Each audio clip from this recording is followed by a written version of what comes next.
Orks. It's Tuesday. We're getting tactical once again. And it's an exciting week this week because it's the first time that we're seeing some big results from larger GT Major Plus level events from the new Militarum Field Manual. So in my video yesterday, I talked about some of the winning lists with the new manual, but one focus that I wanted to take was on what is performing within the new codexes. Now, one thing that I thought was really interesting is that there's a lot of discourse around, especially Orks, but a little bit less about Adeptus Custodes. But there's a lot of discourse around the new releases and what their effect in the metagame is going to be. And I know a lot of people were like preparing for Orks; they're really worried about it. And we didn't really see the kind of dominance, I think, that you would normally expect to see from a brand new codex just being released. Hey, Dark Magpie with the sponsorship. Thanks for jumping in, my guy. Appreciate you. And yeah, so I wanted to dive in and dig a little deeper into those lists. Obviously, we can do a little bit of more kind of just general list review later on in the episode. But what I wanted to start with was talking about those factions specifically. So I've gone through the larger events for the weekend, and I've talked about, I've taken down the most of the best placing Orc and Custodes results. Now, most of them, Orcs, typically, they had a high rate of X and 1 placements. Custodes, less so. But we did see a little bit of success from Custodes. Not really anything particularly noticeable, unfortunately. Yeah, Odysseus, I appreciate that, man. Thank you so much. You know, let us know about the upcoming Tau stuff. I don't know, man. Yeah, we expected it last week. We expected it this weekend. I mean, it's got to be this week, right? With new Tau points, because that's like the one remaining question. And we are in spoiler season for Cast Space Marines, so we might see how those change things up. And it looks like they might be fairly effective based on some of the stuff that we're seeing. But obviously, we have to see the whole picture. But Tau just being, like, sitting there and not doing anything has been kind of insane. Oh, man. All right. So let's dive in. Let's talk about some... Who do we want to start with? I think we can start with Custodes, maybe. We have a little bit less to talk about on their front. Now, we had a couple decent results from Adeptus Custodes. My camera's a little off kilter here. Let's fix that. There we go.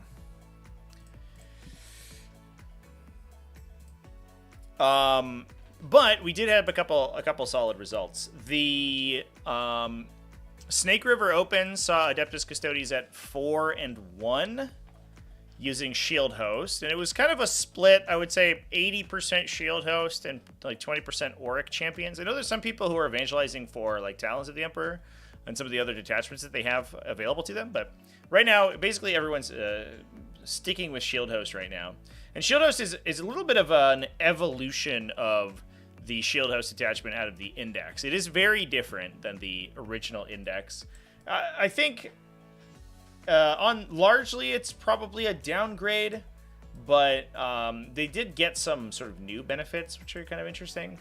So their detachment ability used to be their 4+ field of pain against mortal wounds and devastating damage. So they basically always get their invulnerable save regardless of what you're doing to them. Sort of, like, quote-unquote, invulnerable save. It changed to a once per battle, start of battle round ability that... improves your Martial Custodes to critical on 5+ to hit. So you can get your lethal or sustained hits, for example, on a 5+. And improves the AP of those models by 1. So you get a once per game, like, kind of a supercharge in damage. They go from probably killing you to almost certainly killing you. And I think it definitely... it probably incentivizes some of the tankier units. You can play Custodian Wardens, and the downside with them is that they were super tough to kill, but they didn't do as much damage as Guardians do. And if you have a once per game use of a 5+ lethal hit, then you're like probably fine. You'll probably still murder everybody. Yeah, their Arcane Genetic Alchemy switched around. It no longer... I guess I have a copy of the photograph of the detachment rules here, chance. I can bring it up. There we go. A little picture, so we can follow along. So their Arcane Genetic Alchemy gives them their 4+ Feel No Pain against mortal wounds. It's not against devastating wounds, though. So it's simply mortal wounds, which is a little annoying. But that does sort of limit their ability to tank quite a bit. Avenge the Fallen gives you a bunch of extra attacks. It's largely the same. Unwavering Sentinels no longer automatically interrupts people. It gives you -1 to be hit. To be fair, though, you can already call -1 to be hit when you use your martial kata, right? So it's kind of a little bit superfluous. So, like, largely, this one allows you to fall back, shoot, and charge. It's an unironically good addition to the detachment multi-potentiality over here. But the big powerful effects, right? The -1 damage and that that kind of free fight first. It's not an interrupt. It's a fight first. Getting cut out or getting replaced is unfortunate. They also kind of split up their enhancements. They moved them from being all in the they moved them to the other detachments. So you get an ignore cover, which is kind of cute. It makes your AP1 a lot better, which is okay. You get a redeployment, which is all right, I guess. +1 strength and damage instead of the Veiled Blade effect, which is, I mean, not bad for sure. And then +2 wounds for a shield captain or blade champion. So, I don't know. The enhancements seem alright, but the loss of those stratagems is super brutal. So that's why we didn't see Custodes do incredibly well this weekend, but they did do okay. So this is a 4-1 result from Check Burns.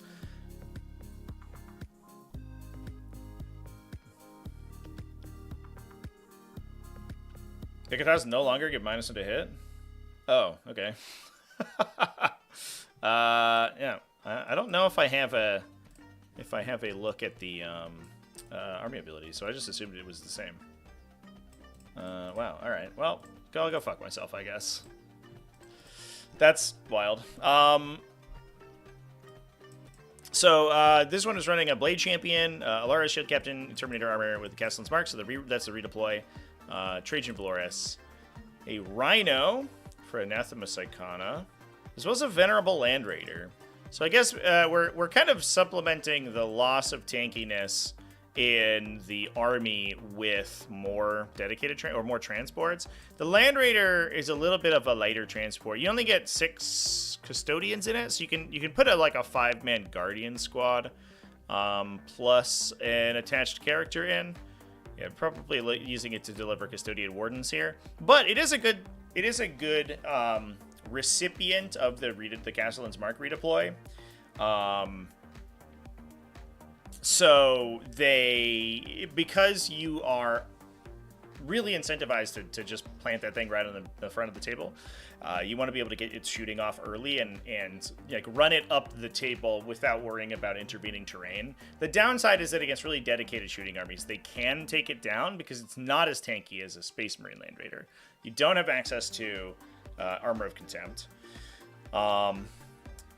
You don't really have any defensive stress at all besides Smokescreen, so you're just going to sit there and eat it. But being able to drop it behind cover is not too bad.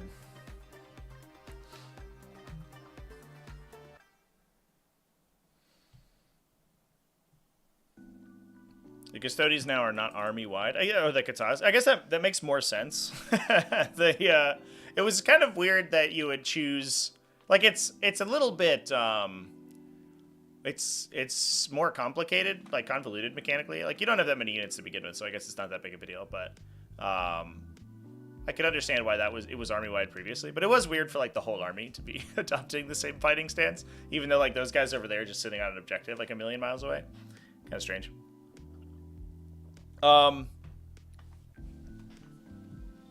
This one's also running Witch Seekers and Prosecutors inside that Anathema Psychotic Rhino. The Witch Seekers are a pretty good spot for that because they scout, so you can get pretty quickly up the table using the transport plus a Calidus Assassin for utility. The boat of the list is going to be, so it's 1 unit of Alaris Custodians, and we do have that Shield Captain, the Terminator Shield Captain as well, so he could hop into the Alaris Custodians if we want to. And then 2 Custodian Warden squads, which is most likely going to be adopting the Blade Champion and Trajan Valoris. It seems like you would put Trajan Valoris into the Rhino, and because the Blade Champion's a little bit faster on the ground, but I'm not sure if that's the case. You can also kind of use or not the Rhino, excuse me. Can't put them in the Rhino. Don't do that. You can put them in the Land Raider. But you could use the Land Raider to springboard them, potentially. And then 2 Caladius Grav tanks to provide some shooting. So it is a pretty heavy shooting army, and you're kind of using the Custodians themselves to follow up with melee. And you are firing like the 4 Godhammer las cannon shots off of the Land Raider, plus all of the Caladius Grav tank shooting, so it will actually hammer you pretty hard. And you have some armor in the center that can act as a utility unit in the middle. So we're less relying on those big Custodian bricks, which I think is definitely it's an interesting direction to go in, because those big bricks are they're certainly not as tanky as they were, and they're definitely just going to get vaporized if you're trying to run up the table with just units of 6 guys who don't have really any defensive strats whatsoever. I think every Custodes list needs 2 Grav tanks now. Yeah, that might be the game plan. That might be the play.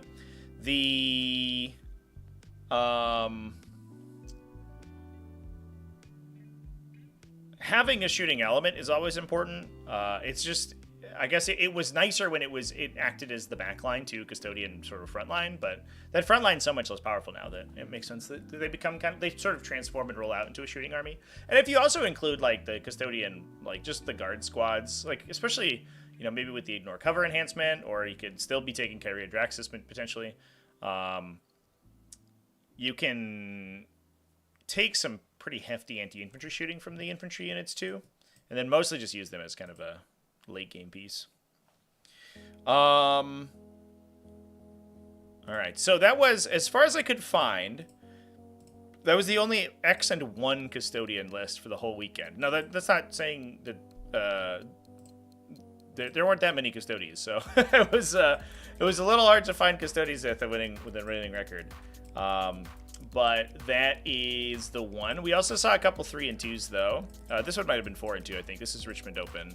So it went down twice, so an 4 and 2 result, which is a little similar. Chris Rodas running a shield host.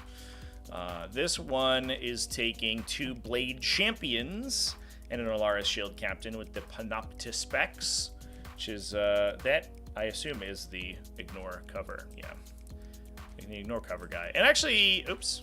On the Alaris Custodians, that's actually kind of scary, right? Because they're shooting a ton of AP1 shooting, potentially with rerolls. So the downside is firing into cover with those guys is going to be pretty brutal, because you're probably just saving on 3s, and against medium infantry, you're kind of just bouncing them. But having Ignore Cover on a unit that's firing like 2 times per guy plus the ballistic grenade launcher, so 12 plus 6 d6 plus blast. With all of that with Ignore Cover, and probably rerolling if you have a character in the U, is actually pretty sick. Blood for the Blood God. Dread for the Dread Knob. We have no Dread Knobs to talk about today, chat. As far as I found, no one had success with Dread Mob. Everyone was Green Tide or Bully Boys out of the Orc Codex.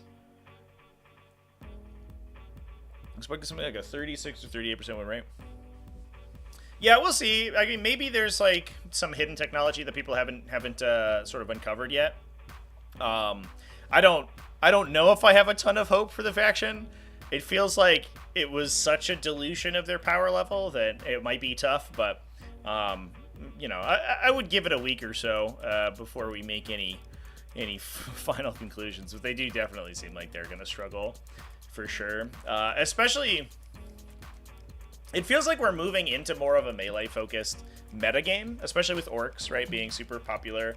We're seeing a little bit of success out of World Eaters. We're seeing a little bit of Chaos Demons even, and like maybe Tau will kind of supplant that. As well as, we're still seeing armies like Blood Angels and Black Templars and Space Wolves doing well, all the melee Space Marine chapters. And it feels like this coming season is going to be melee focused. And Custodes being the anti-melee army, traditionally, the army that always beat you in a fight, despite the fact that you had outnumbered them, being really not very good at surviving and on the front line is a little sad.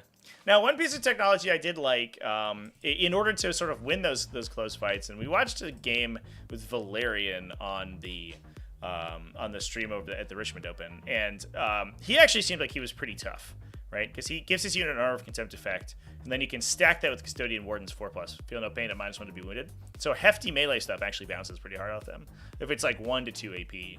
And that felt fairly effective. Those guys definitely were super sticky to kill.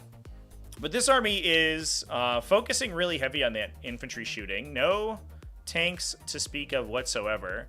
We've got a Custodian Guard Squad with Kyria Draxus, the Alaris Custodians with the Ignore Cover guy, as we talked about before. 2 units of Custodian Wardens and 2 units of Benatari Custodians. It definitely feels like a list from 2 weeks ago.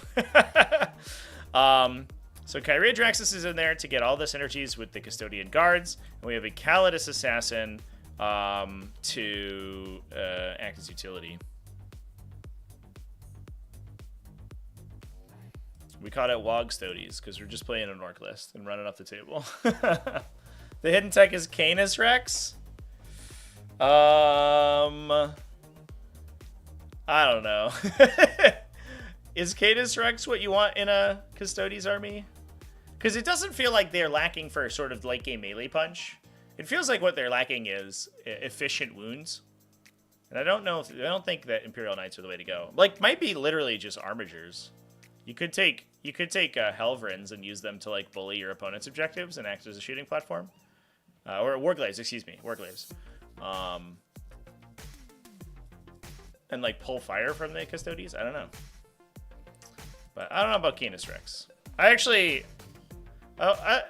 don't know if Canis Rex is the living god that everyone seems to think that he is. He hits really hard when he gets in, but your opponent's just gonna kill him. He doesn't even have rotate ion shields in out of faction, which is a little bit weird. Necron's making a comeback too. Yeah, Necron's did pretty good this weekend, I think. 29% win rate with Dreadmop. Yeah, I don't know if like win rates over the course of a single weekend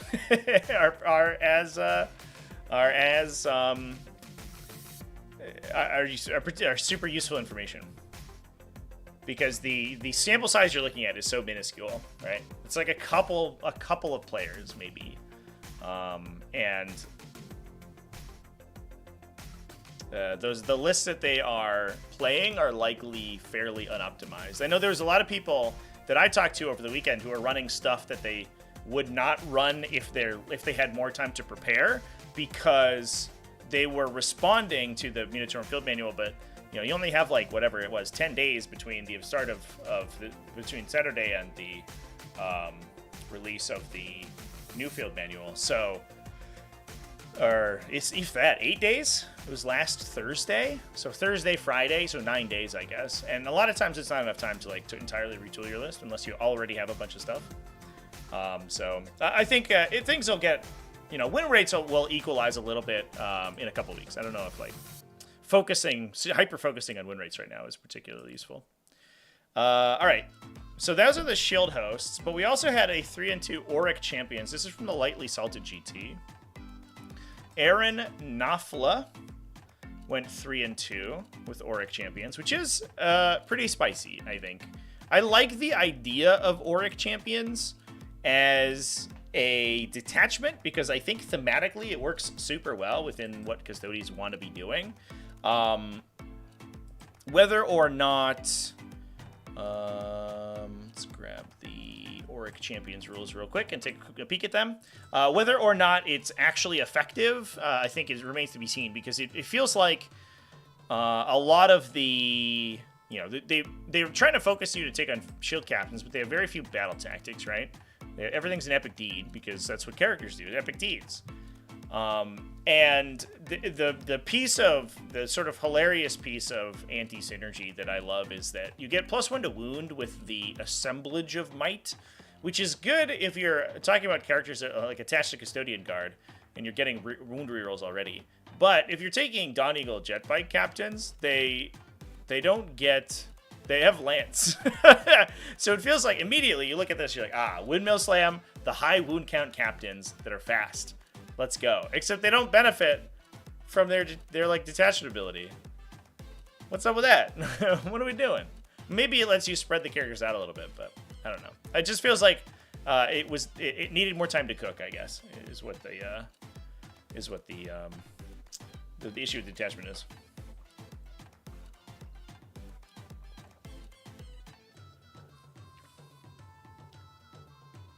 You know, Custodes are bad when they don't appear at all at 8-man teams.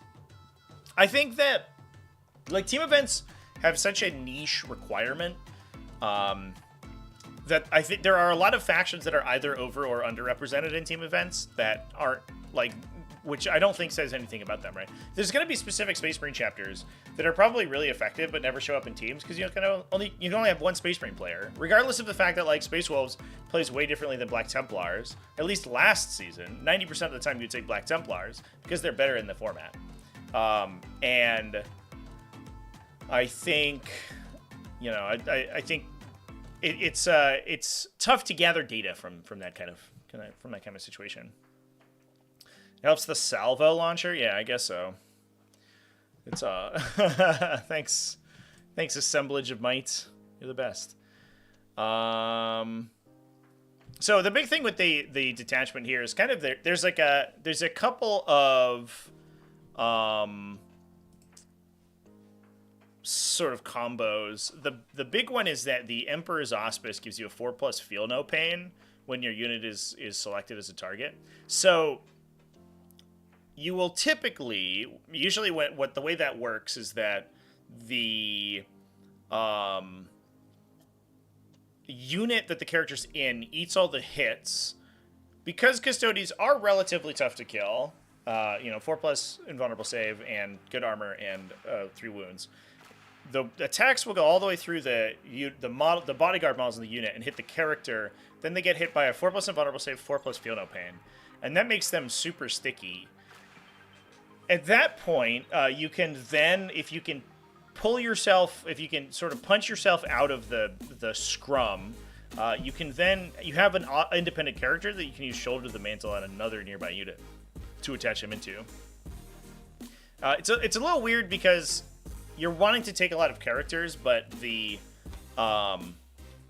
detachment itself, like, you can't double attach characters, so you have to have units without characters in them in the detachment that wants you to take a bunch of characters. So again, need more time to cook probably, but I think that's the intended sort of combination of effects.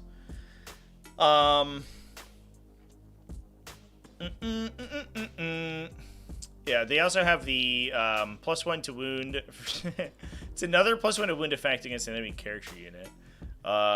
It refines itself if you kill the character, which is kind of nice. And then you get reroll hits and wounds against monsters and vehicles. And that's the one that you're really excited about.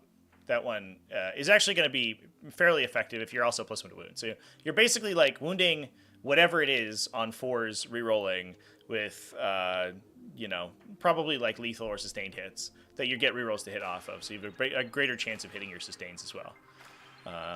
And that gives the army a little bit of additional punch against this big stuff.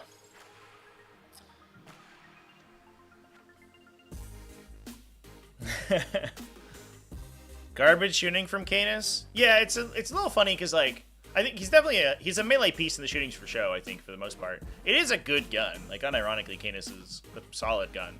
But his gun alone is not worth 450 points. But his melee maybe is, but you have to actually get his melee into melee. That's a little tough to do sometimes because he's a big silly dude. Yeah, so this list was running 2 Alaris shield captains with one with Blade Imperator, one with Inspirational Exemplar. Now I believe that these are the enhancements that were stolen from the original Shield Host detachment. Let's see, Blade Imperator, you get to do you get to do impact attacks on people, and then force battle shock checks. That's kind of cute. Impact attacks are always good. The Veiled Blade is the same one from the old Shield Host. The Index Shield Host, Inspirational Exemplar, I believe also exactly the same from the original Shield Host. Lets you unbattle shock yourself at the start of a phase. And then Martial Philosopher, I believe, is just a renaming of Ceaseless Hunter. Yeah, you can fall back, shoot, and charge, and you can reactive move once when your enemy comes within 9. Yep, so that is exactly the same. So we're running the Inspirational Exemplar and when Alaris Terminator Shield Captain. That's oftentimes just there as a points filler, because it's only 10 points, I think, unless they changed it. The impact attacks on another guy, and then a Blade Champion with the Veiled Blade, so he can triple his OC once. A Trajan Valoris, Custodian Guard Squad. 1 Caladius, double Contemptors, an Achilles and a Galadus. That's interesting. You sort of feel like... It feels to me, and it seems like a lot of people are taking the big Contemptors in these Auric Champions attachments. It feels to me like you want the effects from the detachment to work on them. That they just kind of make sense, but I think they're just being taken because you're mostly like a ground pounding army, so they're gonna follow up with the rest of the army as well. And it doesn't have too many effects that buff the Custodian Guards specifically, only the characters attached to them, so you're not really worried about taking like mass numbers of Custodian Guard. We then also got 2 units of Virtus Praetors, a 3 and a 2, plus a Calidus Assassin for utility. We do only have 1 Dawn Eagle Jetbike Shield Captain, but we could shoulder the mantle into the second unit. Again, if the first unit goes down and the Shield Captain is orphaned from his attachment, he can then run over and jump into the second unit if you want to, which is kind of cute. And given the fact that he can move after fighting, he's able to he can sort of set that up fairly reasonably.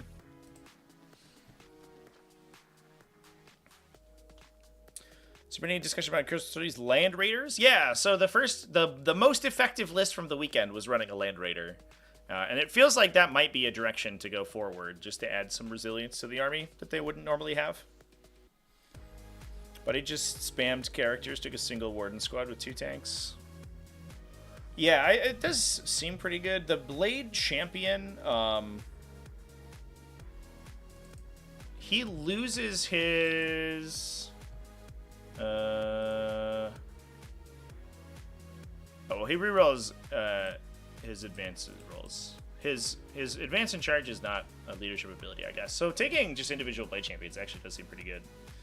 And I like the Dawn Eagle Jetbike Shield Captains, just as like a really tanky unit that can go sink into people. Those guys they're a million wounds, right? They're like 7 or 8 wounds, and they can crack the 4+ feel no pain. So most stuff doesn't one-shot them. Where's the Dawn Eagle Jetbike guy? I don't even know. So they can sort of just run up and engage stuff and make it tough for you to actually fight back against the other custodian, the other characters. Land Raider and Talons reactive move back into the Land Raider. Yeah, I think Talons of the Emperor is like sort of the undiscovered country for sure. That's the one that feels like it has enough to go on that it could potentially play. The downside is that well, first of all, I like that you get additional effects if you have Anathema Psychana, but you're not necessarily required to take Anathema Psychana in order to use all of these strats, which feels like it is a restriction on the other detachments, where it's like, for example, the Auric Champions like only affects you if you're a character. You can't do it on anyone else. And this one's like, well, you just have to be Custodes. And most of the time you also get a benefit if there's Anathema Psychana right next to you. +1 strength and armor piercing. If you are +1 strength and armor piercing, you can target 2 units of one of them Psychana and they're next to each other. That's kind of cute. You just get additional efficiency.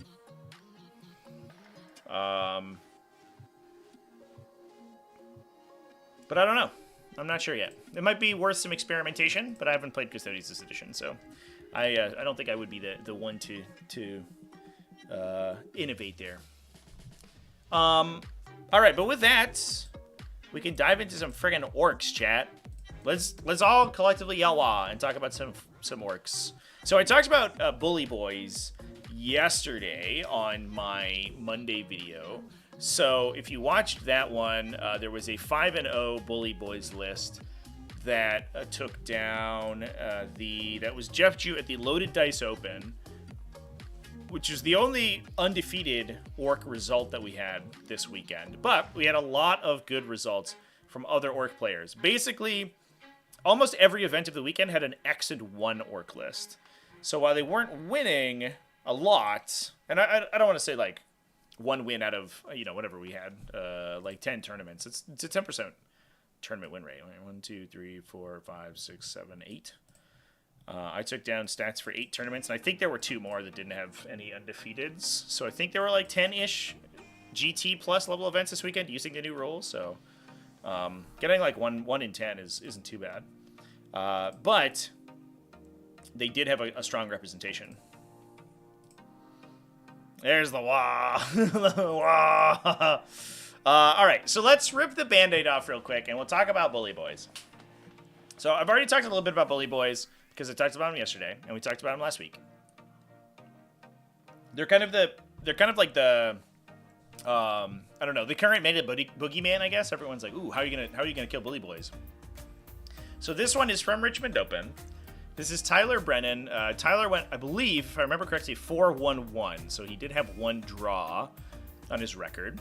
He's running Snickrot, Gaskell Thraka, triple Warboss, double Mega Warboss. The Mega Warboss is running Head Stomper. I don't know what that one does. I'd have to look it up.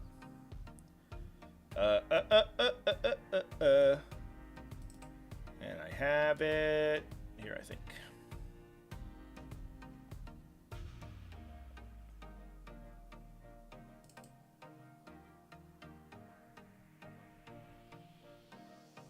I don't have it off the top of my head. I'd have to go open up my codex. Apologies, chat. I forgot to open it up.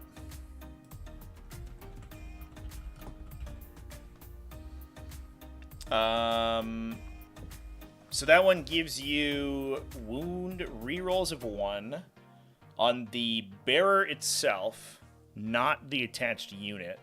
You get full rerolls against enemies below half strength. So rerolls of 1 on units that usually make a reasonable number of attacks, especially because they get double laws. It's actually pretty good.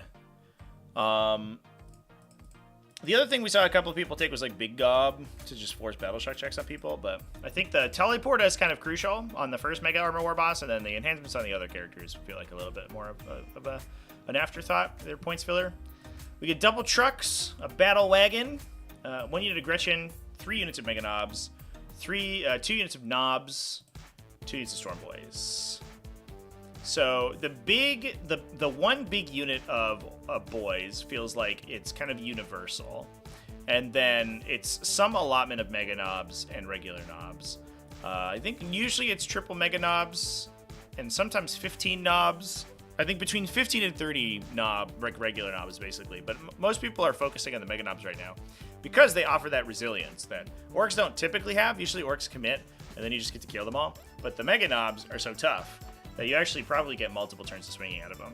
Now we have a reasonable amount of utility with the Storm Boys, with the Gretchen, and then with the dedicated transports that we're using to get the other big dudes into the fight with. That gives us a 10 or 20 man for one of the war bosses to jump into. Mega Knob squad for Gaz, and then 2 Mega Knob squads for the other war bosses, and then 2 Knob squads for the war bosses. So all of the characters are attaching as well. So Gaz is probably ground pounding. We have a teleporting Mega Knob squad, and then we have 2 Gretchen squads or 2 Knob squads in the trucks, excuse me, and a 20 man in the battle wagon to hop out and blow people up, which has been a classic inclusion for a really long time. And the double wah actually does affect that unit because it affects war boss keyworded units. War boss knob and mega knob keyworded units. So if you attach a war boss to the Boyz, they get the keywords, so they get the second WoW benefits as well. So you could run. I think, like, realistically, all the stratagems are keyed towards playing knobs and mega knobs, but it is possible to run a kind of a horde style of list and get multiple turns of WoWing out of like a bunch of Boyz, which is not too bad.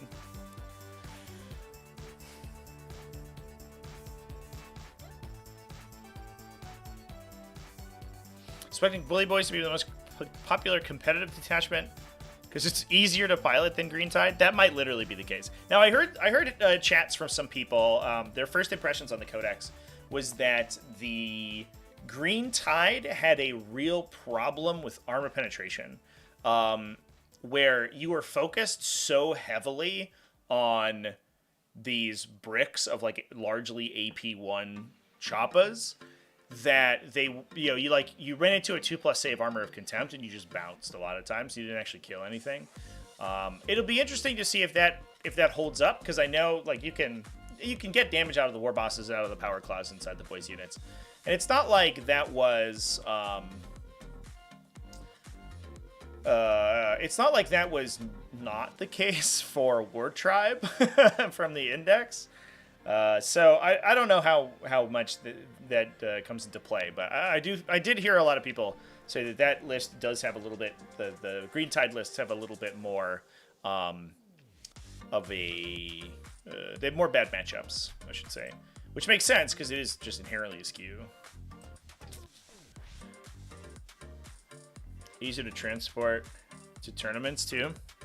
Yeah, and also, to be fair, people have been playing knobs for the entirety of the edition so far, right? Because like you take, I don't know, between 20 and 60 Boyz maybe in a regular War Tribe list, and then you like windmill slammed 20 to 30 knobs in there too.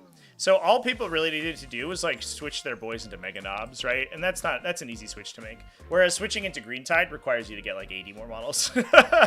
So it might be that we see Green Tide played more often once people have like physically have the models, but we'll see. I think if transporting 120 Boyz to the LGOs gives anxiety, yeah.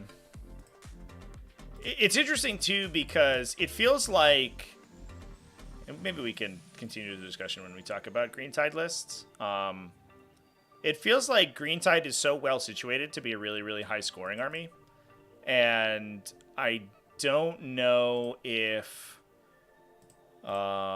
if it ended up not seeing play, that would really kind of surprise me. All right, so let's move over to Winchester GT. Joshua Cowlard went 4-1, I believe, at this one with another Bully Boys list.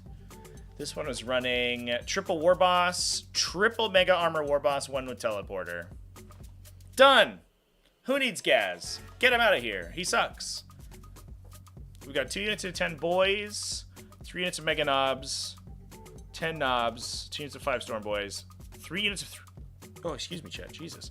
3 units of 3 War Bikers, and 5 trucks. So this is a much more of a dedicated transport, just truck list.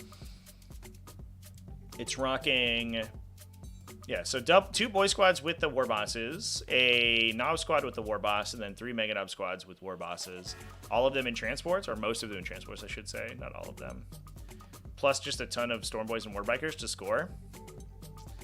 Well, this sounds kind of nutty. The Warbikers, like these units being so inexpensive is insane because they're so fast and they get advancement charge. And so they're good at scoring tactical objectives already, or even just scoring like fixed. You can just lock in objectives with this army probably pretty well. But then they also getting advancement charge for a turn and letting them get onto people's objectives and clear out their other scoring units is super, super good. Obviously, Storm Boys are good. That's not surprising, but the War Bikers, I think, are also probably, I don't want to say underplayed, but I think that they're maybe underrepresented. 10 points is worth it, yeah, I think for sure. Especially with a list this aggressive, too. And one thing that I think is going to happen is that there's going to be a little bit of an arms race, where these armies like this that are running billions of transports filled to the brim with Orks ready to jump out and hit people with axes. And what you want to be doing against those is using scout units and using infiltrators to push up onto those Ork armies and prevent their trucks from disembarking. But having lots of little tiny fast units that you can run out and kill those units before they're able to do that is probably fine. You're like, I'll draw 2 cards. It's like secure area denial. I'll go in and kill all your screens and then hold the trucks for a turn and then hold the wall. And you're like, shit. And then like rounds 3, 4, you get the wall going and you're pushing into your opponent's like deployment zone. And all you've done is given up like whatever 300 points of chaff idiots. Totally worth it. Like as soon as you put 15 4+ feel no pain mega knobs into people's deployment zone who are 4+ feel no pain for the rest of the game at that point or close to it, then their day gets really, really, really bad. Had enough painting 30 Hearthkin. The thought of painting 90 more is terrifying. Yeah, I don't think it helps either that Orks are like physically difficult to paint. Like there's something to be said for like, Unending Swarm is so many models. They're like, yeah, Tyranids are like, you just paint them one color. You can like spray them, do a little zenithal, pick out their eyes and like their like little tubules and stuff. Yeah, that's probably good enough. Maybe their wings. But Orks are like, all right, we got a guy. He's a big green guy. He's got a shirt. He's got straps over the shirts. He's got belts. He's got a bunch of grenades. He's got a gun. He's got a sword. He's got a hat. His hat's got a fur lining, different color. And you're like, Orks are very rewarding to paint, but also if you're doing it right, extremely time consuming, super time consuming. So that's what makes like big green tide lists really cool to look at, but definitely. Also, my heart goes out to Orc players playing a thousand guys.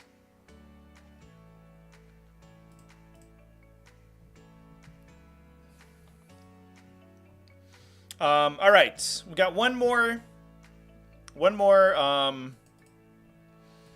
list to look at.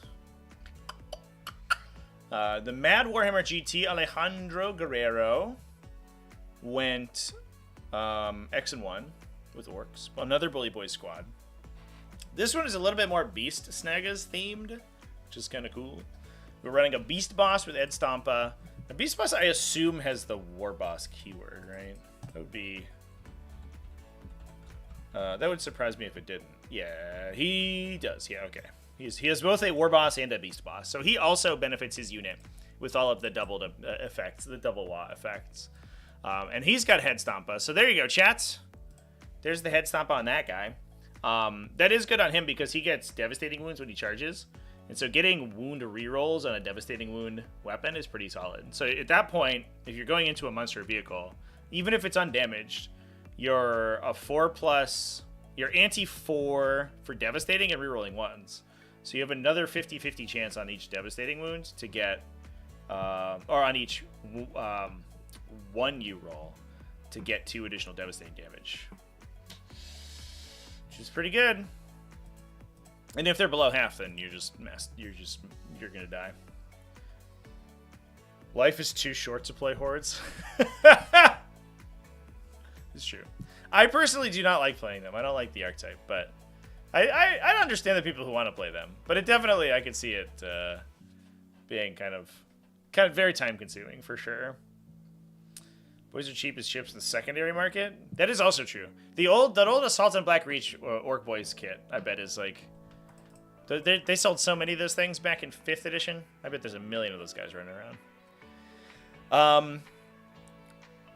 So we're running triple War Boss, a Mega Armor War Boss with the Teleporta. Again, I feel like that's a windmill slam. You just take that thing every time. And then Gasco Thraka as well. We're running a Beast Snagaboy unit for the Beast Boss to jump into. They're 20 points more than Boy Squads. Jesus Christ. That's so many. I had no idea, actually. Boys are cheap, man. Boys are 8.5 points a model for that profile. Wow. No wonder Green Tides is play. 4 units of Trucks. 3 units of Gretchen. 2 Mega Knobs units, so 1 for each Mega Boss, 1 for the regular Mega Boss with the Teleporter, and 1 with the 1 for Gasco Thraka. A big Knob squad as well. So the war boss, the last war boss is the place to go, and then the other two will jump into the other boys squads, and then one Storm Boys unit. So very light on utility. We're just taking Gretchen, and we have the trucks that can kind of fill in as well, but we don't have any additional stuff. But we are making up for that by taking a trillion war bosses.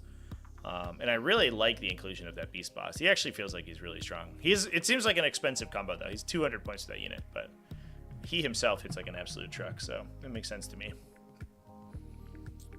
Well, good stuff, chat. Should we dive into some freaking green tides? Because we did have a couple green tides. I think that it feels like it's probably 30% green tides right now in terms of effective, kind of good placements. But see if there's much differentiation or diversity in the list that they are playing. So this one's from the Ragnarok Spring GT. Jacob Black played this guy. Gazgo Thraka with triple Pain Boys, triple War Bosses, one of them with Raucous Warcaller, one with Ferocious Show Off. Gotta look up what these enhancements do, chat.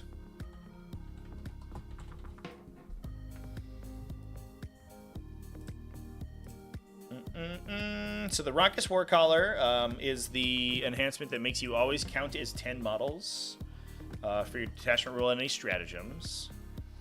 And then the Ferocious Show Off gives you +1 strength, +3 strength if your unit is big, if you have 10 or more models in the unit. Plus Bloodthirsty Belligerence on a Weird Boy. That gives him reroll charge rolls while his unit is 10 or above. So the Weird Boy, what we really want to be doing is using the Go Get 'em. Is that it? No. Yeah, Go Get 'em strat. No, that's not right. Tide of Muscle. It's called Tide of Muscle. So this one gives you plus to the charge equal to the current battle round number. So it's only +1 to the charge on the first battle round, +2 on the second battle round, +3 on the third battle round, and that's really where it gets like pretty likely that you make charges out of Deep Strike. So what we want to do is use the Weird Boy to hop a unit to pick them up and then drop them to jump, and then use that strat for +3 to charge, and we're getting a free reroll from the enhancement as long as you haven't lost most of your unit, which would be surprising if you had. So you can basically guarantee, not quite guarantee, but you have a very good shot at nailing a charge out of Deep Strike on the third battle round onwards.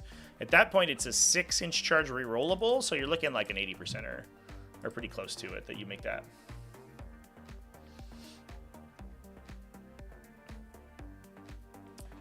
Assuming CSM come out a week after their pre-order and get points a week later, we're looking at 4 new armies this month. Hot diggity damn. Yeah, part of that is I think we got a lot of info about these guys a while ago. So Orks and Custodes felt like I think we had a lot of the knowledge of them like an extra week.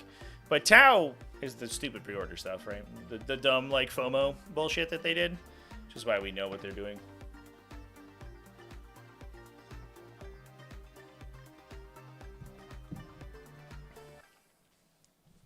The Mega Boss with the Raucous Warcaller gives you a 2+ save reroll ones, yeah. That is definitely strong. That unit is super tough to take down. So we're jumping those into 1, 2, 3, 4, 5, 6 units of Boyz. I think not too surprising that we have that many. We have a little Mega Knob squad. That might be to jump into in with Gaz. To hang out with him, because he is also in the list.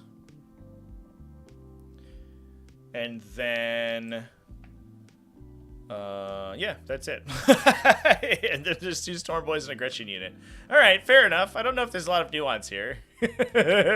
Just infinite numbers of Orc Boys running up the table.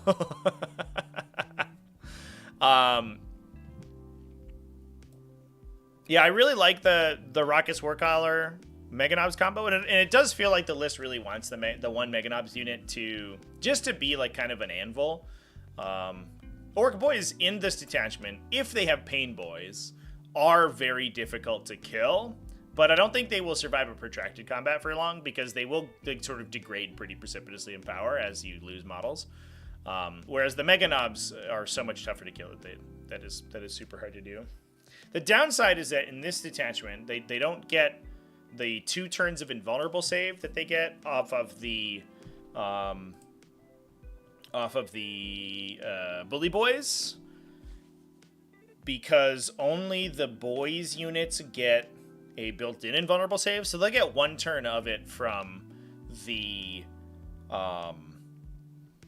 from just the regular WA. But high, like super tough, high AP stuff will actually punch through them fairly well. They also don't get the Armor of Contempt effect that you get in Bully Boys against shooting, the -1 AP. And that can put them on a, between that and cover, they're on a 2+ save against like a wide variety of shooting. And if that had reroll ones, it would be nuts. Obviously, you can't do both, but which I guess is good. Still having a base 2+ save, and you're probably saving on 4s with reroll ones is probably good enough. Oh, Jacob's in the chat. What's up, dude? How's it going? Congratulations on the good placement. Took the Meganobs just as a couple extra wins for Gaz and Makari. Hell yeah. Makes sense to me. Did Makari retain his aura, chat? Now that I apparently don't know how martial katas work, I feel like I need to double check everything. Yeah. Okay. Yeah, so Gaz in this army does feel really strong because he can project that 12-inch lethal hits aura for the WA turn. So it feels like that's going to be like a huge deal to get around the kind of the sort of middling strength value that they have, right? Because most of their stuff is like strength 5, maybe strength 6, unless you're talking about the power claws. And getting like lethal hits on basically everyone in the army seems pretty good, especially if you can combo that with the strat for the charge bonus, so you can get good charges on that turn. You can get 2 or 3 units engaged. That seems like it's probably pretty disastrous for your opponent.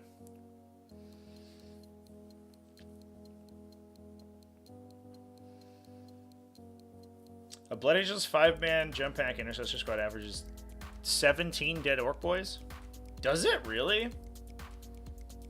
I guess they're +1 attack, right? So they attack 20 times. They kill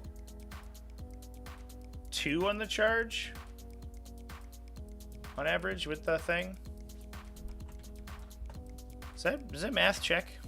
I guess are we also lancing them too? Now I'm curious. I'm gonna assume that we don't have any power fist. We're 3s, strength 6, right? AP doesn't matter, who cares? Setting up 5s, ignoring on 5s. A T5.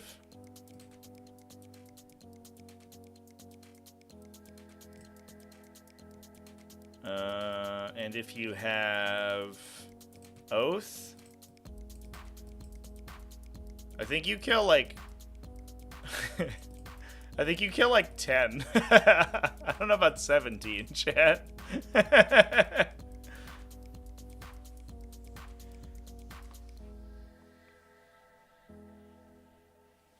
Manufacture the shooting? Well, the shooting doesn't do anything, right? You're shooting like 5 pistol shots? I don't know if that changes the math. Maybe I'm missing something here. Maybe we're assuming that we're lancing. Maybe you lance, you win it on 2s. Then you kill like 11, I guess. I don't know, chat. Seems doesn't seem right to me. Took fixed every game aiming for deploy and cleanse. Doesn't hit hard enough for the killy secondaries. Yeah, that was the feedback I was getting. Is that you're mostly just a board control army, and you're like there to score primary. Which is really interesting, because I think a lot of people are like, ooh, I don't want to get charged by 120 boys. And the boys are like, well, I don't want to charge you, so that's fine. But if you can lock your opponent in their deployment zone by like jumping on them, definitely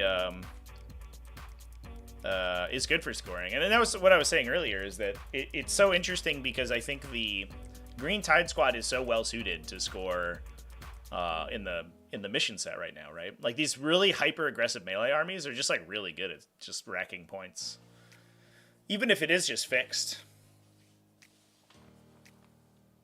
One time, you had a full squad be killed in one go as a Nurgle Forge Fiend with the Hellbrute for double buffs. Yeah, I think the people playing Hellbrutes now and like Mass Blast on the Chaos Space Marine lists do seem a little dangerous for sure. I wonder if Forge Fiends will come back, because they actually do feel like they are really well suited into both varieties of orcs, right?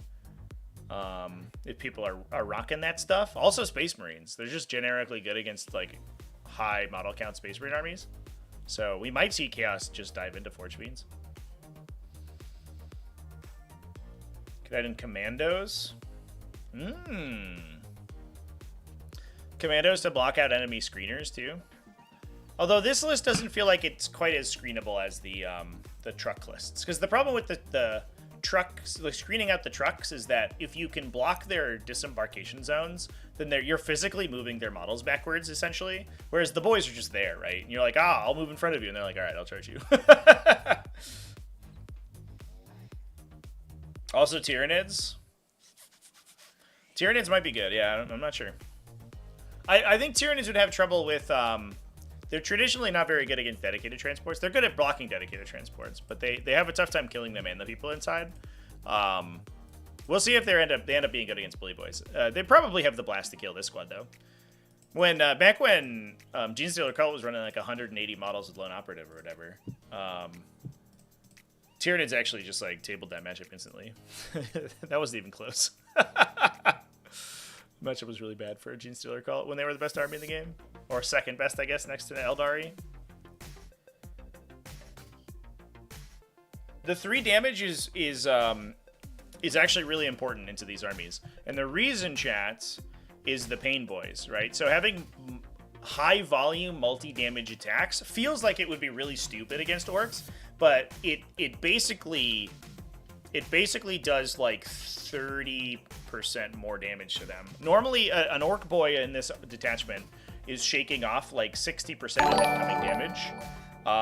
Scott Nagao, thanks for the membership, by the way. Cheers. What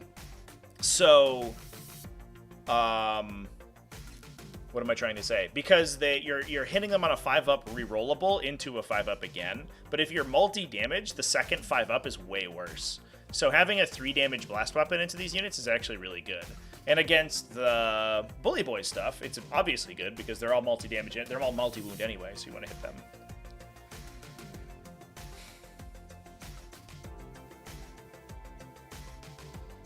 Raveners? Could be a problem, a Ravener thing. I don't even know if you want to take Raveners though. You just take Zoanthropes, right? Zoanthropes just got a points cut, or melee warriors. All that stuff that just got way cheaper, right? Zoanthropes, I don't know, they won't kill a whole unit by themselves, but they'll kill a chunk of orcs for sure.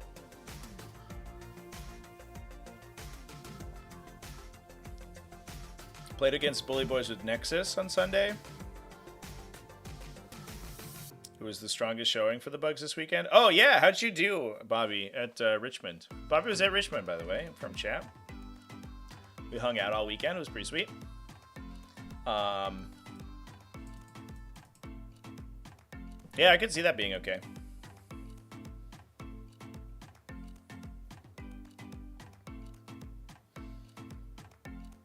All right. Anyway, we'll talk about this list. So this is Aiden Higgins from the Clan Wars Scottish Open. Again, a Green Tide.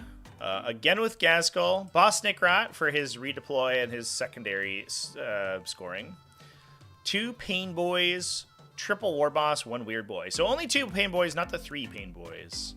We're then running 1, 2, 3, 4, 5, 6 units of boys, but one's only 10, so it's not the full, the max brick. A big unit of Mega Knobs for Gaz to go into, plus a Gretchen unit, double Storm Boys. So this one's kind of choked up on the number of Orc Boys in the army in order to get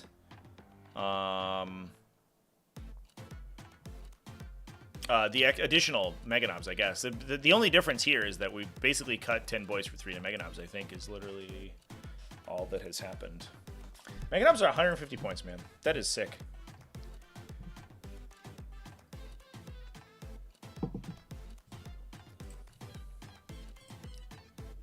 All right, we've got one more Green Tide to talk about. for the weekend. Carnage at the Keep also had a Green Tide list that went 4-1. Donald Plummer rocking the Tide. Taking Boss Snickrot, a double War Boss, one with Ferocious Show Off. Trevi, I chalk edge you to a TTS one of these days. Chalk edge. He'll even try winning with new Custodes, smiley face. Scott, thanks for the super chat, man.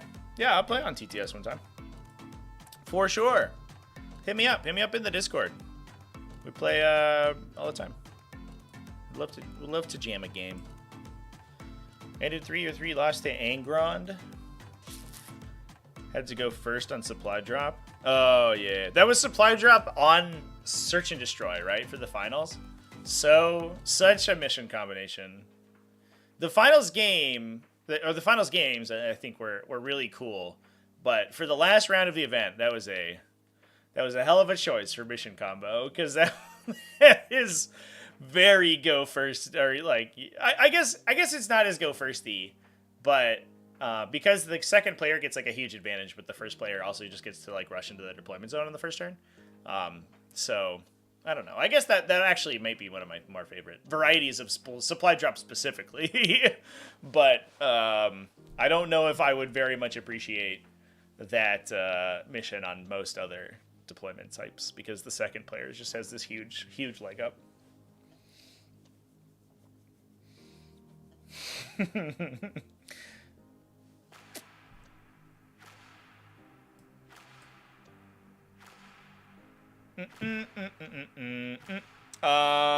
Yeah, all right. Yeah, I don't know if I have anything else to say about this Green Tide in particular. It just seems like another variety of the first Green Tide.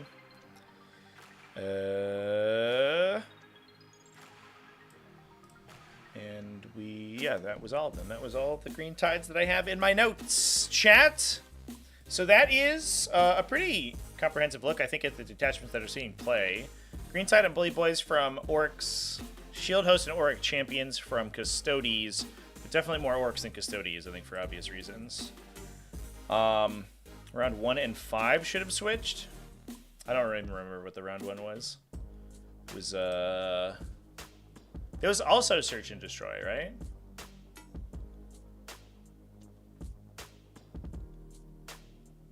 Was it priority targets? I think so. I can't remember off the top of my head. We streamed World Eaters versus Custodes. That got a thread on Warhammer Community, I remember. 1 and 6, yeah. Oh, take and hold?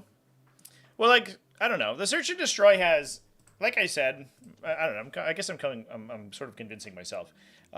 Search and Destroy has such an advantage to go second, or to go first, that if you put it on a mission where the second player has a huge advantage at the end, it actually kind of evens out a little bit more than it normally does. But Search and Destroy is just like solid gold for the first player 90% of the time. Unless I'm playing on it, I always hide my models too much. I never come out to play. All right, chat. Is there any other factions that we want to take a look at? We got plenty of time, so we can dive in and look at some X and 1s if we so desire. See if we have any interesting ones from some of the bigger events. This is Richmond. Mark Hurdle is actually playing kind of a wild Ultramarines list, by the way. Where all of the Space Marine players immediately graduated back to Gladius Task Force. But basically, Ironstorm Spearhead got nerfed, and then everyone's like, Gladius it is. That detachment's silly. And it's nice to see people remember that Gladius Task Force lets you do whatever you want at any time, which is cool. This was classic Ultramarines, running an Apothecary Biologus, Captain and Gravis armor. So we have the full... Are we doing an Eradicator squad? No, we are taking an Aggressor squad, yeah. So we have the full Fire Discipline combo on an Aggressor squad. And we can potentially use the Captain Gravis armor to buff it with Honor Vehement on that guy too, which is pretty good. The extra attacks, I should note, don't affect his offhand weapon. It looks like he's got his Relic Fist on one hand and then the Power Fist on the other hand. But the extra strength will. So he ends up with, I think, base 8 strength 9 attacks, and he could go to 9 strength 10 attacks, which is just solid. It's just so many points. Plus, he's got a Boltstorm Gauntlet himself. Not as good as the rest of the army, but he is contributing shooting. Marnius Calgar also in there. Probably in the Assault Intercessors, maybe. Centurion Devastator Squad. Oh, no, he's probably in the Company Heroes. Just kidding. Hell yeah. That's an advance and shoot and charge unit, if I ever saw one. It is nice, too, because it has that 3 damage heavy bolter. So sometimes you can clip a couple people out on the way in, which is really nice, too. Like, the Mastercrafted Bolt Rival is I believe it's 2 damage devastating. You have 2 damage twin link shots from Calgar himself, and then the 3 damage heavy bolter was sustained. So you actually have kind of like, not incidental shooting from the Company Hero Squad with Calgar in it.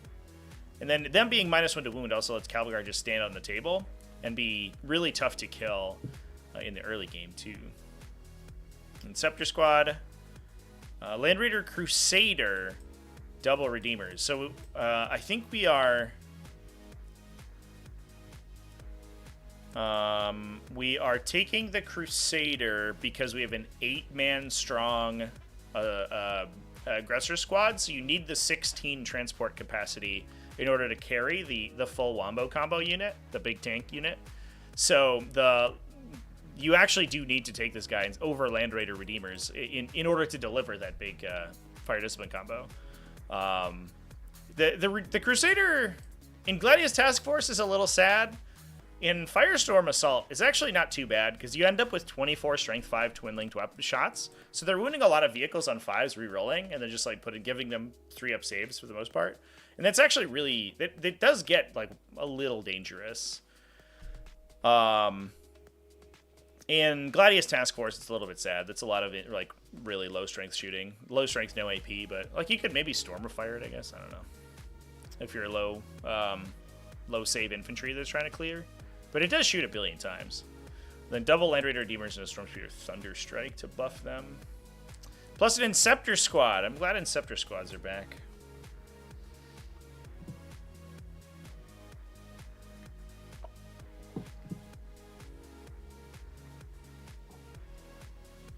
Honestly glad to see Calgar good again since 2nd edition. Yeah, he was fringe playable in 8th, I think. But yeah, he's really good this edition. And I think Calgar is like honestly one of the big success stories of the new character mechanics because he does something so unique, right? That he gives Ultramarines an identity despite not actually having any unique mechanics. And I think the direction they took characters where instead of focusing on this RPG style system where everyone is a base stat line and Space Marine characters are always the same base stat line and then they get a weapon and the weapons are always maybe they're special or maybe they have one extra special rule. And then most of the time the characters were carbon copies of each other, but that had like one additional special thing for them. Like now, each character has entirely unique abilities, and it actually gives them a reason to exist. Whereas previously they would like print the same captain datasheet 20 times and give them different names in the top and then like restrict their war gear options, so you would never ever play them. But now I think opening themselves up to like gamify it and give characters unique effects has made so many more characters so playable. And even if you're not playing like directly meta, right, where you're just taking Marnius Calgar because he gives you advance and charge and a bunch of cool shit, even if you're playing sillier stuff, like the characters that have really like out there abilities, like fucking Kato Sicarius gives his units scout and reactive move. Like what is that? What is that for? And you're like, I don't know, I could make it work somehow. Like it gives those characters like a new lease on life, and I think it's so rad.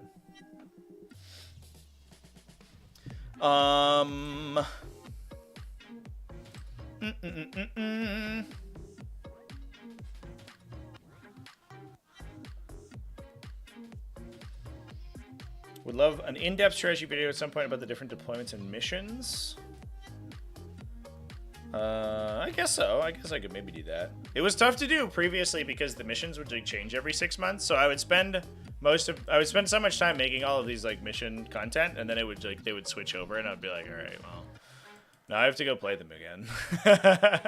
But the new I don't know when they're changing the current system, Clearly, we're going on a year of 10th edition, and no changes have been made to the mission format. So maybe it's here to stay. I don't know. Want to take a look at Sons of Slamguinius? We can for sure do that. Is Cargill the oldest named 40k character? I have no idea. That is a piece of trivia I don't know, but I'm sure somebody in chat does. He certainly know. What is it? Sherlock Obi-Wan Clouseau, the half Eldar librarian of the Ultramarines.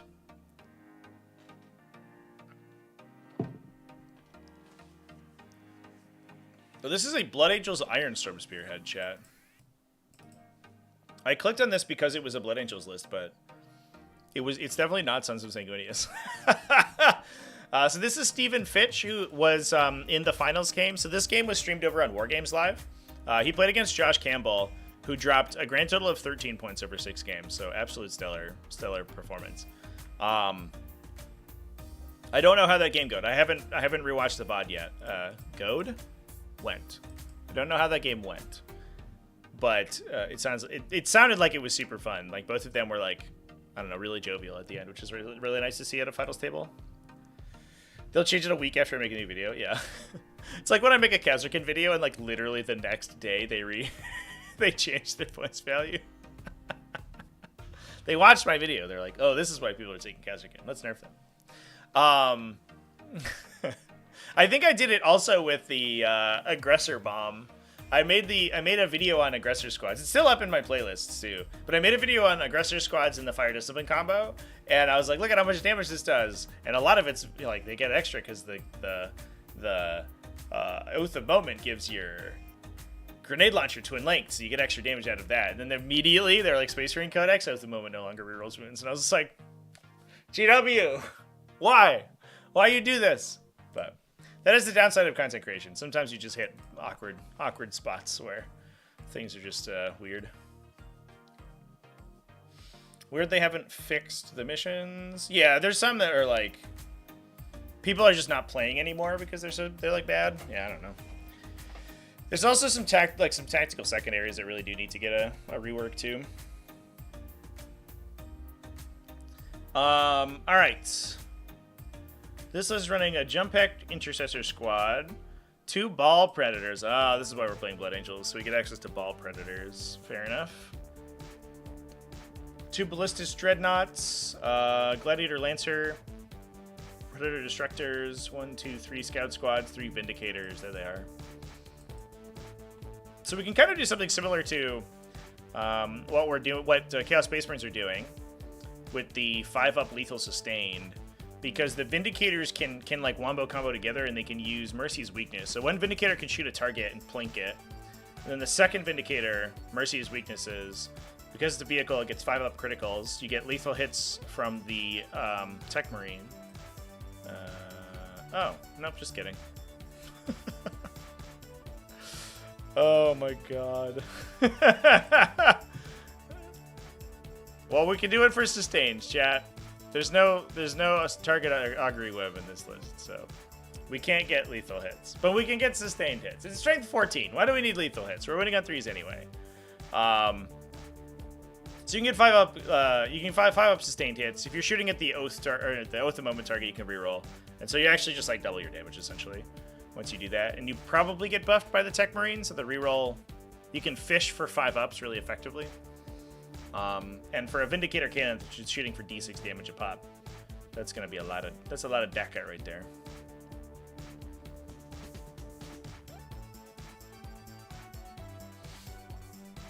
It's just a trick to get us new missions, yeah. It's just as soon as I make a video, they get wrecked. The Ball Predators are a spicy inclusion too, because they're a little bit of a they're so effective against infantry. They give you an 18-inch range torrent weapon, so they're really good at keeping enemies off of your tanks, because you will just flamestorm cannon them on the way in if they elect to like get too spicy, and you can just mess with people's tacticals and stuff that way. Luke Purcell also played Blood Angels. This was a Sons of Sanguinius.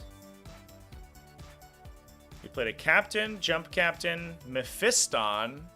Cool. Let's look at Mephiston really quick. Do I have his data sheet over here?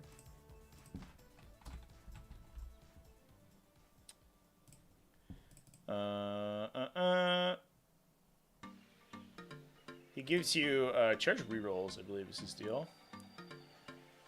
And then he's kind of a beater.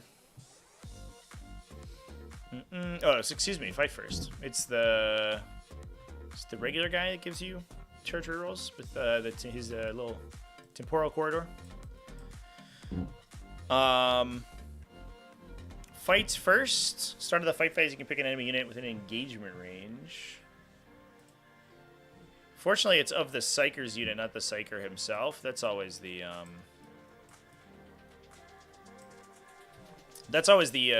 weird thing, and it seems like they're moving away from effects like this, which makes me kind of sad, because they're so much more irrelevant when they affect only the character themselves versus their unit.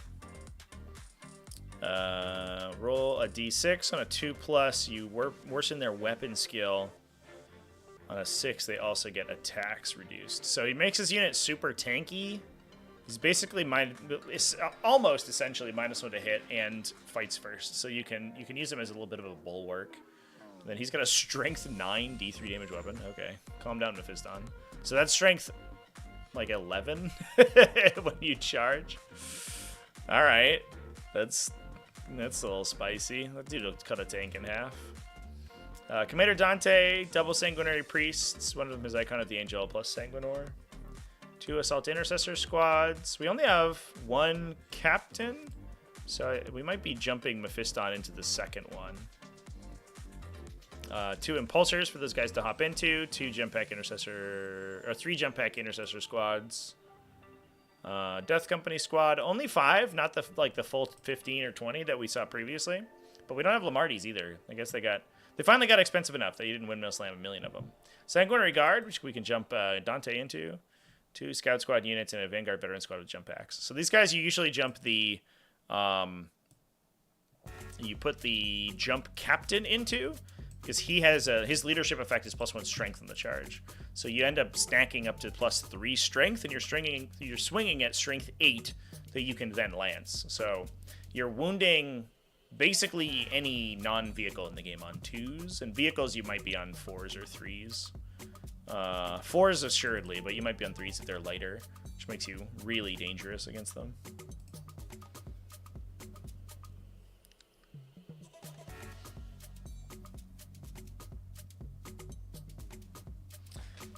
First on rules, you'd be so nasty to go with anything other than Assault Intercessors. Yeah, if you could put it with tankier units, that would be so dangerous. But it's funny because, like, Fights First is so much less of an effective ability for Space Marines than it is for a lot of other factions.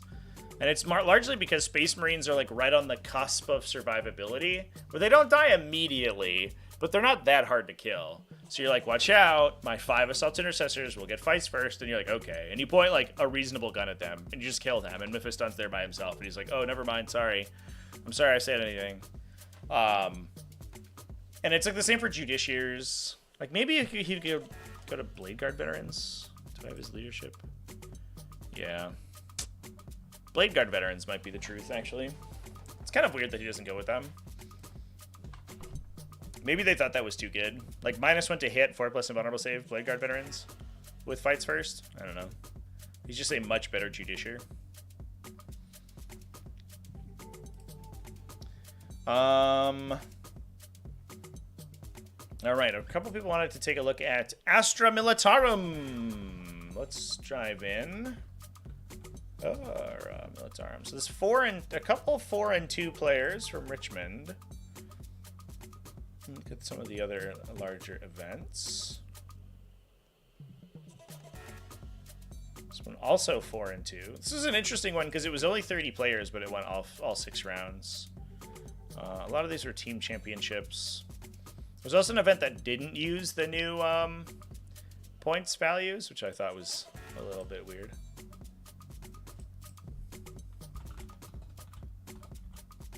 Ooh, took a beating at Clan Wars. Jesus. All right, we'll dive into the Richmond ones. Mike Goncio, 4 and 2, the combined regiment. Got Gon's Ghosts. Got Lord Solar Leontis. We've got his platoon command squad. 1 tank commander with Grand Strategist. Ironhead Strachan, let's go! We're playing Strachan! I love that guy. 10 Catachan Jungle Fighters, an infantry squad, 2 Chimeras, 1 Bulgrin squad, an Ogren squad, just 3-man Ogren. It's actually kind of a tough unit for just 65 points to go stand places. Like 9 wounds, they have a feel no pain baked in, right? Just to like sit is I think just annoying enough that you can't kill them with like chaff clearing guns at a high toughness value. Yeah, but feel no pain baked in. Their save characteristic sucks, but Lord Solar at least can give them take cover, so it's not too bad. And but for like whatever 21 points model, 22 points model, they're not the easiest thing in the world to take down, and they'll just like sit somewhere and be annoying. T6 too, it's all right. A Rogaldorn battle tank, 2 Rogaldorn battle tanks, 2 Scout Sentinels, 10 Tempestus Scions. Jesus Christ, okay. What are we doing with 10 Tempestus Scions? Just dropping them? Yeah, we don't have any attachments for them, so I guess we're just dropping them places. It's kind of sweet.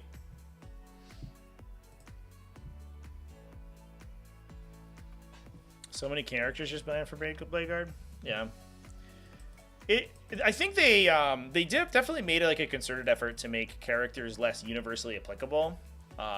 So they restricted, like across the board, right? This isn't just for Space Marines, but across the board, they tried to restrict characters to attach to their like units, because that would restrict the amount of combos they had to worry about, you know? Whereas previously you could be like, all right, I'm going to stack 3 auras on this unit and then do anything I want.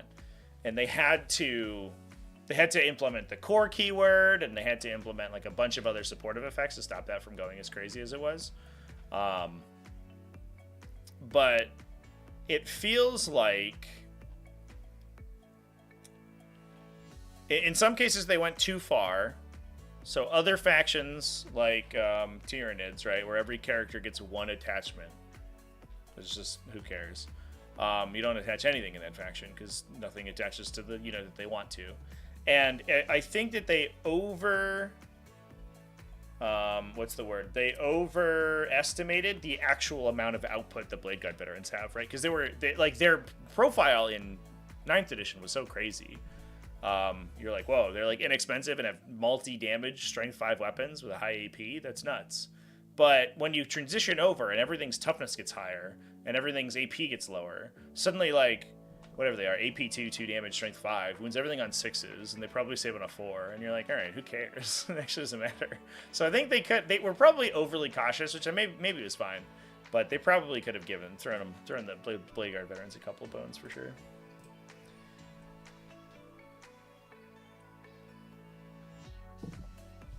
All right, Tyler Weimer also running Astra Militarum. A little spicy. Gaunt's Ghost, Lord Solar, Ursula Creed. 1 tank commander, no enhancements. 1 platoon squad. 1 Tempestus command squad. 1 Catachan jungle fighter, 1 infantry. It seems like the sort of the name of the game now. Infantry for the platoon squad to jump into. Catachan jungle fighters to give you a scout.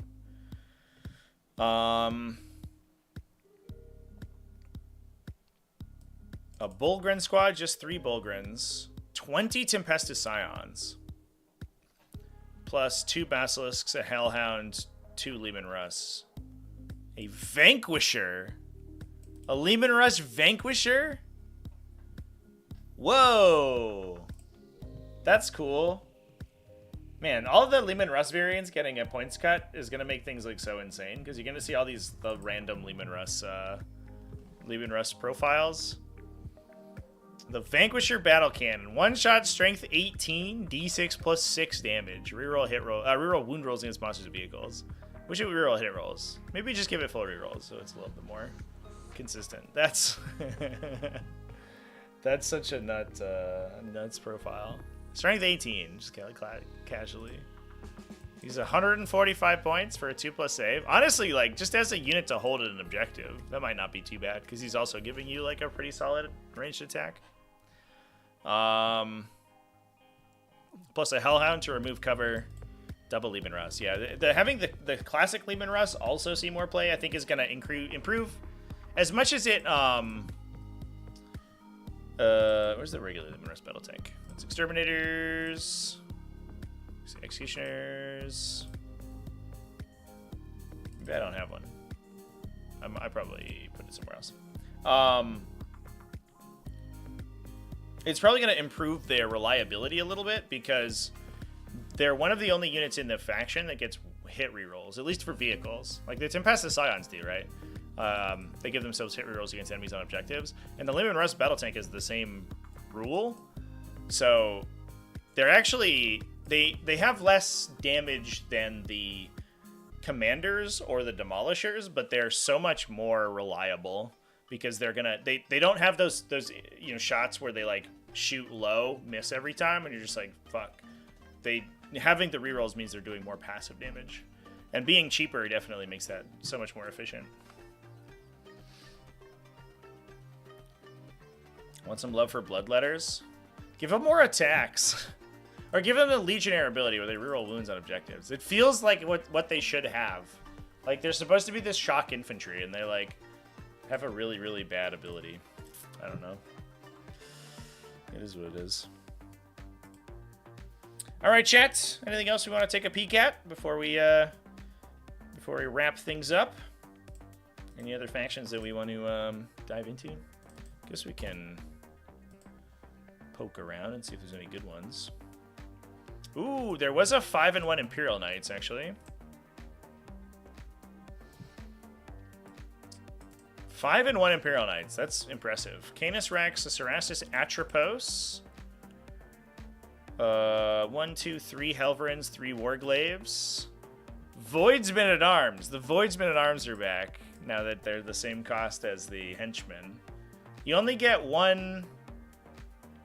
They're harder to, or they're easier to kill, I think, on the whole, because they're 5 models 1 wound rather than 4 models 2 wounds.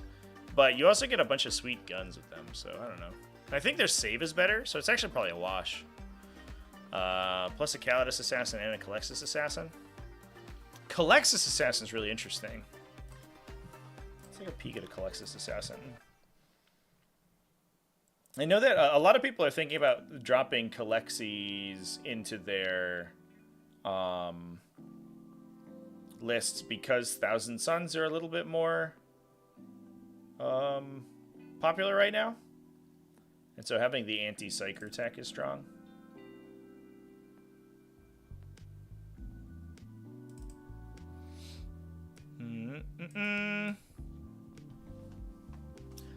You get -1 leadership, -2 if you're a psyker. Start of any command phase once per battle. You can mini shadow in the warp everyone. And you have a 2+ field up in against psychic attacks.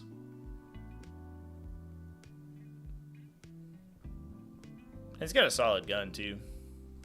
The devastating wounds in melee is so funny. Boop. You just boop them.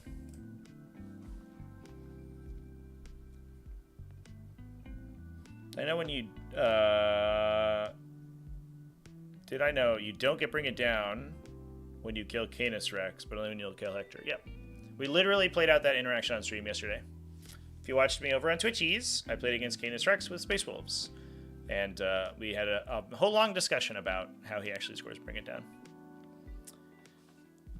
Which is cool.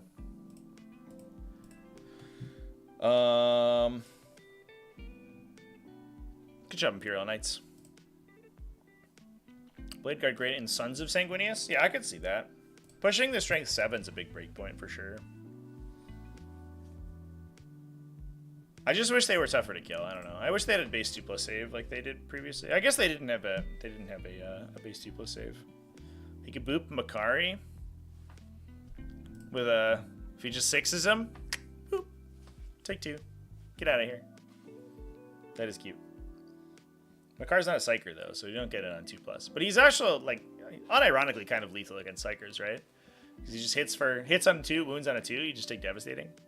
I don't want to touch that guy with my Rubric Marines. No, thank you. All All right. Anything else of note, I guess? Do.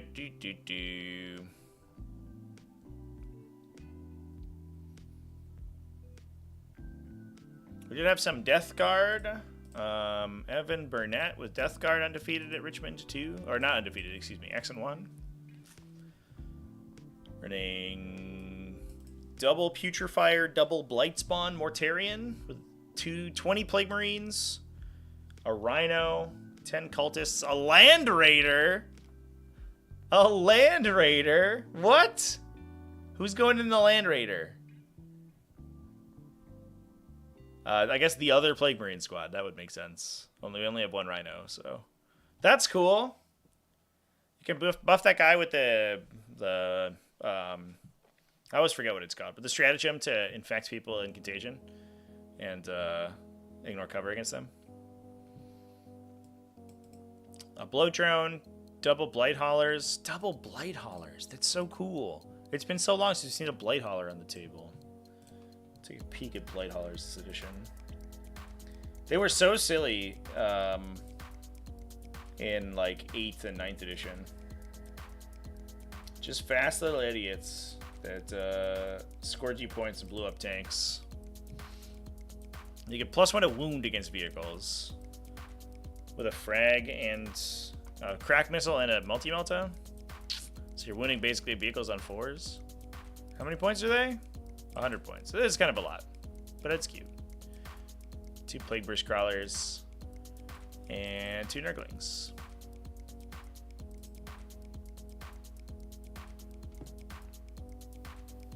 Land Raider's not going up in points is weird. Well, I don't think it was too weird for the classic Land Raider. Like the standard Godhammer pattern and the Crusader. Like the Crusader could have stood to go down in points, to be honest. That thing is not great. But the Godhammer pattern, I think, is like appropriately costed, right? It's like a big chunk, and it does pretty good damage at shooting, and it's tough to kill, but it's not like super fast. And the transport capacity is like weird. It's a poorly designed datasheet. I've talked about this before, but it's like a long-range gun platform that also has a big transport capacity, or at least above average transport capacity, and an assault ramp. So you're like, all right, what am I doing with this? Am I standing back and shooting, or am I moving forward and charging? And I'm like paying points for additional range if I'm moving forward that I then don't need. And if not, I'm paying points for this transport capacity I don't need. And that's why the Redeemer, one of the reasons the Redeemer's so good is because it's going to be shooting the stuff that it's moving up to charge anyway. So it's always in range to use its things. But I think what I expected to see happen was the Redeemer to go up. But I wonder how hard that hits the Space Marine faction as a whole. 3 games tomorrow, Anders. Wow. This is a hell of a day. Sounds fun, though.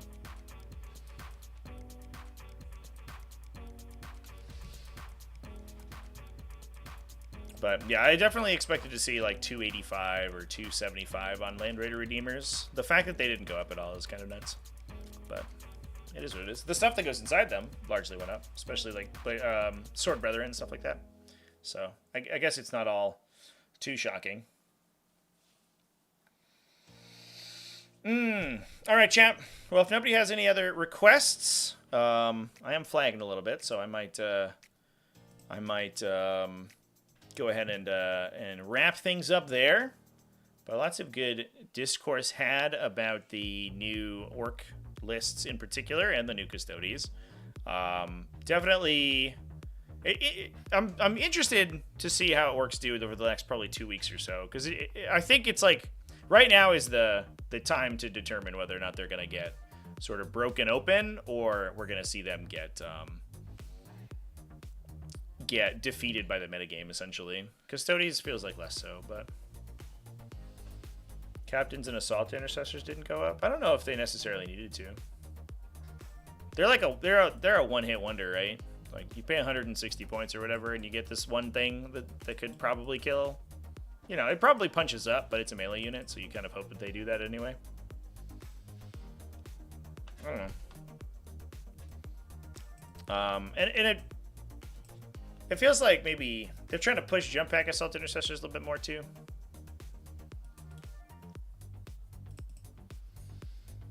All right, chat. We will call things there. Well, thanks everyone for hanging out with me. I do have a couple games scheduled later this week. So currently, as it stands, Thursday is going to be insane. We have 2 games scheduled almost back to back. I'm playing Black Crusade Online, the GT. That's going to be against Adeptus Sororitas. I'm playing Thousand Suns. I don't feel confident about it, but we'll see how it goes. I'm playing a pretty silly Thousand Suns list, so I'm hoping it can go well. And against and then we have a pod finals right after that on Thursday. So Thursday afternoon to evening is going to be tons of streaming over on Twitch. I don't know if I have anything else scheduled. I think I'm going to try to get a game scheduled in for Friday as well, so we'll have more stuff to watch. But otherwise, that's what's going on. You can expect some more cool long-form videos from me this week. I don't have any streaming scheduled this weekend, so I'm going to use that time to do some editing. So we're gonna get some freaking videos out. Hell yeah. TJ Lanigan got beat at Richmond by Sororitas. Yeah, TJ Lanigan also played against Sororitas 3 times. He got beaten by the 3rd Sororitas player. His whole weekend was playing against Sisters. And that matchup is like a nice edge matchup for Thousand Suns. If things go poorly for you, oh boy, does it feel really bad as a Thousand Suns player. So yeah, thanks everyone, chat. Michael, thanks for the super chat, by the way. I don't know if it'll pop up on the stream here. One on the record, you beat Bully Boys and Custodes. Hell yeah, I'm proud of you. That's great. Cool. All right, cheers everybody. Remember to keep it classy, folks. Have happy wargaming, and thanks for everybody for all the support and stuff. I hope you guys enjoyed the Richmond stream, by the way. It was a good time up there. All right, cheers everyone. Oh, no, I hit the wrong button. All right, here we go.